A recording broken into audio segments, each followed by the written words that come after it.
మంగళగిరి అంటే మనకు మొదట గుర్తొచ్చేది శ్రీ లక్ష్మీ నరసింహస్వామి వారి దేవాలయం. ఇక్కడ నరసింహుడు 3 రూపాల్లో కొలువై ఉన్నాడు.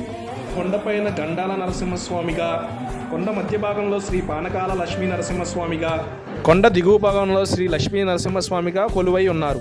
క్రీస్తు శకం 1510లో విజయ సామ్రాజ్య అధినేత శ్రీకృష్ణ దేవరాయలు దిగువ గుడిని ముఖ మండపాన్ని నిర్మించారు. దీంతో పాటు తూర్పు గాలిగోపురంలో 3 అంతస్తులు నిర్మించినట్టు గుడిలో ఉన్న ధర్మాసనంలో పేర్కొనబడింది.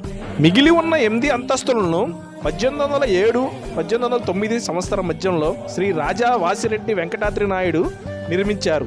సుమారు 514 సంవత్సరాల చరిత్ర కలిగిన ఈ దేవాలయంలో లక్ష్మీ నరసింహస్వామి వారికి పాల్గొన శుద్ధ పౌర్ణమి ముందు రోజు కళ్యాణం జరుగుతుంది.